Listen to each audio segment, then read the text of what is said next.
Bueno, ya la pueden ver sentada en YouTube, en Volver a Casa, Radio Universidad Nacional de Villa María. Allí estamos y está Virginia Morales para charlar un poco de política con nosotros. Es politóloga, docente de la universidad, ya ha venido un par de veces a Volver a Casa. ¿Cómo andás, Vir? ¿Todo bien? Muy bien, bueno, gracias por la invitación nuevamente. Siempre un gusto venir acá. Por favor, vos sabés que ayer justo charlábamos un poquito con Gaby, tratando de editorializar algo, de pensar esta realidad. Y hablamos de lo falta de ideología, de discusión ideológica, de política, de una política que tal vez en otro tiempo en Argentina, sobre todo en el retorno de la democracia, estaba muy, muy ahí, viva y con discusiones realmente profundas, y que no lo estábamos viendo. Y que inclusive habíamos visto hasta una Cristina Fernández de Kirchner, que era una de las referentes en ese sentido, escribir o estar en Twitter tirando solamente tweets. Bueno, hoy nos cayó la boca porque tiró directamente un documento de 8 páginas tratando de poner esa discusión, ¿no? De discutir de políticas y no de banalidades. No sé, ¿cómo la ves vos? Si era necesario para tal vez ordenar una oposición. Sí, dos cosas me surgen. Primero, si reducimos toda discusión política a ni siquiera digo una discusión por vía redes sociales, a una chicana, que entonces es la mala palabra y es la descalificación y es la economía estúpida, y después viene del otro lado, sos la burra, podrían ser otras calificaciones que forman parte hoy de la escena. Digo, bueno, ahí ya hay un punto en donde ni siquiera la discusión es posible, ¿no? Si del otro lado lo único que hay es una descalificación, lo que implica no considerarte como una voz legítima con la cual me habías, no digo consensuar, pero sí a sentar a discutir y a debatir, bueno, ya hay un problema, ¿no? Eso es algo que quería decir. Sí, es muy difícil, bien, digamos, ¿no? sí, Pero bueno, muy complicado. Corriéndonos de eso, sí. Digo, ¿no? Otro día lo podemos pensar como el debate como principio de la democracia, ¿no? Sí. ¿Qué pasa cuando no está el debate? Entonces, ¿qué pasa con la democracia? Sí, hasta la sociedad misma, no solamente en los dirigentes. Otro día lo podemos conversar, pero otro punto me parece que... no sé si en contenido, pero me parece válido el gesto de Cristina, ¿no? Quizás vuelve a retomar una idea que no es nueva, que está en su diagnóstico el problema es la bimonetariedad de la economía. Bueno, ¿no? Hay algo. Me parece que se sale en algún punto de lo que venimos viendo y lo que viene copando la escena, ¿no? Que digo, un Javier Milei avanzando, y mientras que del otro lado parece haber una oposición que adentro del Congreso y afuera del Congreso te parece limitar a casi relatar o describir lo que está sucediendo, ¿no? Que es algo que cada ciudadano lo vive en carne propia, ¿no? A ver, que la economía se desacelera, claro, que la economía se desacelera, que la inflación es más del valor o no se va a resolver, que se disminuyen las fuentes de trabajo, que el sueldo no alcanza, etcétera, etcétera, etcétera. Digo, parece que hoy pasa por ahí el alzar la voz de la oposición. Bueno, parece que ahora Cristina está viniendo, pero digo, si es solo eso la oposición, bueno, uno puede pensar, claramente un votante de Milei que todavía está esperanzado, dice, bueno, estamos mal, como dicen los propios y los ajenos, pero vamos a estar mejor. Exacto. Un votante de Milei quizás que ya se está desesperanzando, encuentra, bueno, a ver, estamos mal, pero no sé qué otra alternativa habría. Exacto. Y alguien que no es votante de Milei dice, esto es un horror, vamos al horror, pero no sé qué se podría hacer, ¿no? Hay una ausencia de alternativa hoy, que es el espacio que debería estar ocupando la oposición. Me parece que lo de Milei está mal, esto, pero ¿cómo lo haces para mejorar también? Claro, porque ya, por eso digo... Darte esperanza a futuro. Se vive ya en cada ciudadano vive en carne propia un desacelere de la economía, que está peor que antes, etcétera, pero todavía parece que el único que le encuentra sentido a eso es el votante de Milei, porque es necesario para estar mejor. Pero del otro lado, que creemos que eso no nos va a llevar a ningún lado, no hay nada que diga, bueno, entonces ¿qué tenemos que hacer? ¿O a qué otro lado podemos ir? ¿O cuál sería la otra alternativa?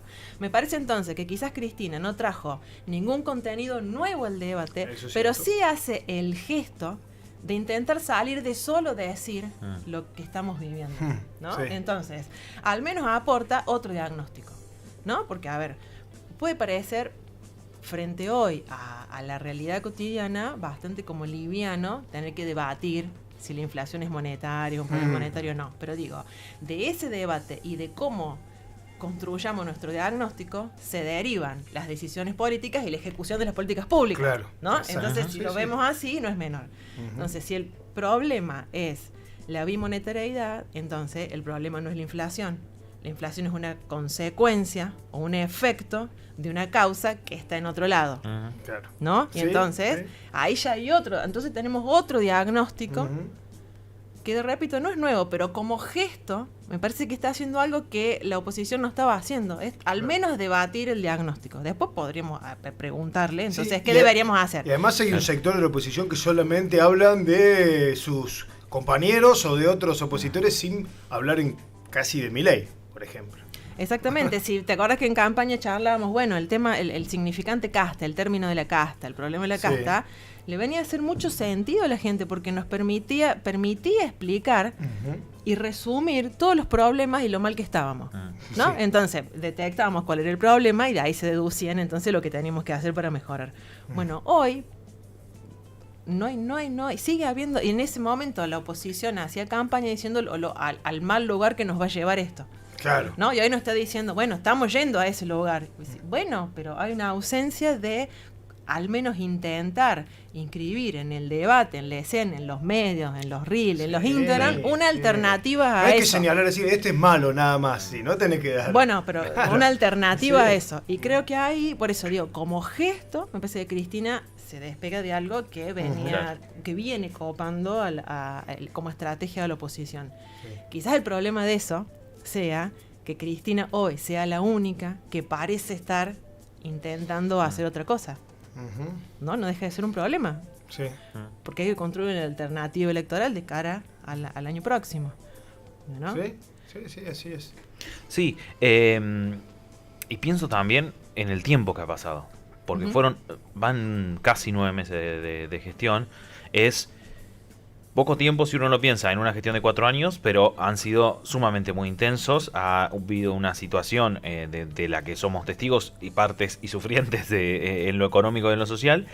¿Y cuánto tiempo más podemos, no voy a decir lo que por ahí se suele decir en algunos sectores, aguantar esta realidad, sino cuánto tiempo más podemos estar o puede estar una sociedad descontenta con el gobierno de Javier Milei sin encontrar otro horizonte? Digo, claro. ¿Cuánto aguanta sin encontrar otro horizonte? Porque yo también, ayer cuando hablábamos con Matías, pensaba un poco esto.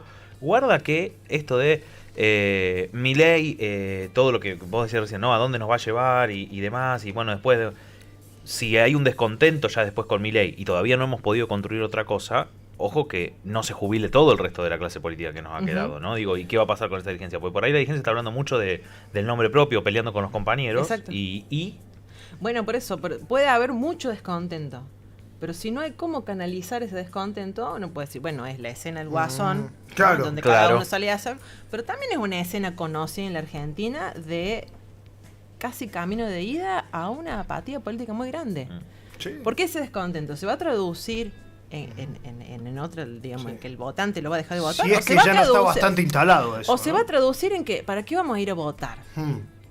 Bueno, algo que no es muy ajeno, que parece lejano, pero no fue tan lejano. Solo por traer algunos ejemplos, digamos, durante la década del 90, fines de los 90, el 99, el 2001, el 2003, la baja, no solo la baja participación en las elecciones, en el voto, al ir a votar, sino bueno, cuando uno le preguntaba a la gente quién es el ministro de tal cosa, del otro, bueno, era Menem el presidente, Cavallo el de economía, y no se sabía más nada, pero no tenía que ver con el acceso a la información pública, sino con la apatía, con el desinterés en saber de política, en hablar de política, en participar en política, en instalar un debate en política.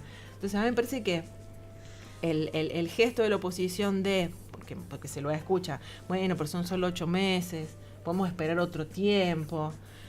Bueno, no sé si eso deriva necesariamente en que te va a habilitar una construcción política nueva. Digo, porque también puede llevar a una escena de apatía. Porque creo que, perdón, me animo a pensar que pensamos que la apatía fue el resultado de la elección del año pasado y en realidad quizás es el comienzo de un proceso de apatía que pueda ser totalmente arrasador para la política argentina. Sí, de una nueva crisis de representación, digamos, de las que no sería la primera y es muy difícil salir. Y tampoco parece que estamos tan lejos. Me parece que, y hay también es central cómo pensamos la política. Si vamos a esperar que el tiempo nos diga que es nuestro momento o vamos a construir nuestro momento. Sí, Hoy parecería estar dominando lo primero. Sí, ¿no? sin lugar a dudas. Y también creo que hay algunos dirigentes o dirigentas que están esperando una reacción del pueblo, pero si se da esa reacción, el pueblo va a sufrir más de lo que está sufriendo. Entonces, ¿lo quieren llevar o lo quieren exponer a eso? No está bueno tampoco. No, por eso digo, me parece que hay que converger. Claro, digamos, ¿no? aquellos que deberían sentarse en una mesa a charlar. Me parece que los escenarios suelen ser que hay demandas y la construcción de la representación, la construcción política está en canalizar y representar esas demandas, ¿no? Articular esas demandas y representarlas. Sí. Bueno, hoy no parecería haber nada de eso. No. O estar lejos por parte de la oposición. Digo, porque si el motor va a ser esperar hasta que aumente el descontento, esperar a que baje el nivel de imagen positiva de Milei. Bueno, por eso digo, no sé, eso también puede llevar a una gran apatía. Sí, obvio, Sí. obvio que sí.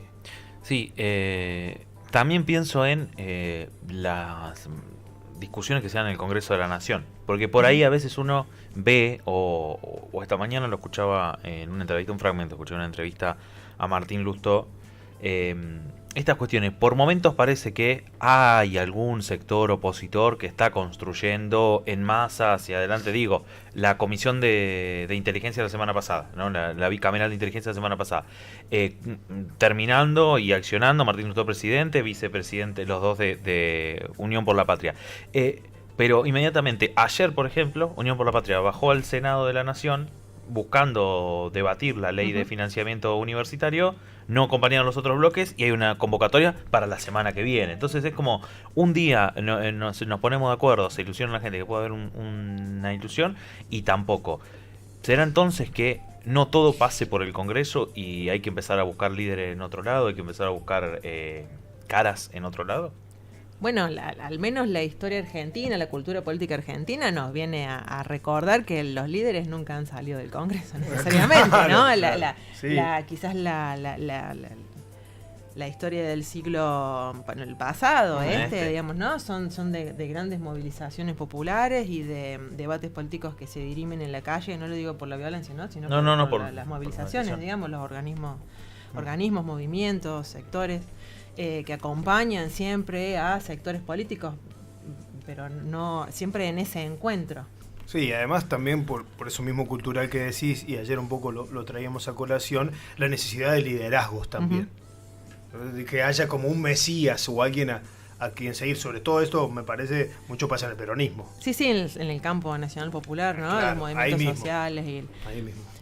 También creo que es un momento... A veces ayer escuchaba que es un momento raro, decía un periodista, ¿no? A causa del paquete de bomba en la sociedad rural. Claro, Después mañana veía atentado en la Universidad Nacional ahí de Mar del Plata, de lo que pasó en la Universidad de Provincia, acá de la de Córdoba, en un Zoom con irrupciones, digamos, ¿no? Bueno, de las madres también. Exacto, como pareciera un momento extraño, raro. Digo, bueno, también es necesario partir de un diagnóstico, entonces, que en qué es raro, para accionar ahí, porque parecería ser que en algo, como vos decís, no hay posibilidad de debate. Bueno, hay algo que se ha corrido, que se ha desplazado y que tenemos que aprender a movernos en algo nuevo. Leía en estos días a una filósofa, Hannah Arendt, filósofa política, ¿no? Ella, su pensamiento, su problema fueron los totalitarismos del siglo pasado, ¿no? Asistió y pensó los juicios de Auschwitz, y su problema era cómo pensar eso que sucedió, pero que no debería haber sucedido, y cómo puede continuar la vida en comunidad, si es posible, después de ese horror, ¿no? Es como su problema, ¿no? Y ella en algunos fragmentos dice, bueno, parecería ser que hoy toda verdad que nos ayuda a vivir en comunidad es llevada al campo de la opinión, ¿no? Para poner un ejemplo, digamos, ¿no? Bueno, vos me decís fueron 30.000 y yo te digo, bueno, eso desde tu mirada, para mí no fueron 30.000. No, a ver, no es una opinión que acá hubo un terrorismo de Estado. ¿Me explico? Lo dijo la justicia. Exacto. nacional, internacional, y se juzgó, y ese hecho, todavía no podemos conocer todo ese hecho porque se han escondido los crímenes, ¿no? Pero bueno, en todo lo que parecía sostenernos, como decías, ese debate del 83, que fue muy rico y que fuimos construyendo pilares, no solo consensos, que nos fueron sosteniendo, todo hoy parece ser que es de opinión. Entonces, según de qué lado estemos, yo lo veo de una forma y vos lo ves de otra. Sí, ¿Me explico? claro. Bueno, dice, frente a eso, dicen, donde hoy la política convierte incesantemente todo en opinión, bueno, no solo le hace un gran daño a esas verdades que nos ayudan a vivir en comunidad, sino que son las formas del autoritarismo del nuevo momento. Sí. Sí, puede ser. ¿No? Y he escuchado a algunos dirigentes hablar del pacto del 83, no sé si lo han escuchado alguno. Sí. Hablar sobre ese tema. Bueno, Entonces ya estoy diciendo, son nuevas formas, hoy son nuevas formas de autoritarismo, ¿no? Y está ahí dando cuenta. Entonces, si son nuevas formas, las estrategias son otras, digamos, ¿no? No sé si me explico, no es equivalente cuando eso sucede a cuando eso no sucede. Entonces, también hay que animarse a pensar la época. Bien. Yo la traigo a ella, pero podría ser de otro lado, digamos, sí. ¿no? Entonces animarse a pensar la política ahí, la construcción política ahí, la participación ahí, las posibilidades ahí. Sí. El tema es cómo. Se nos va a difícil. Mir, gracias por venir acá a la radio.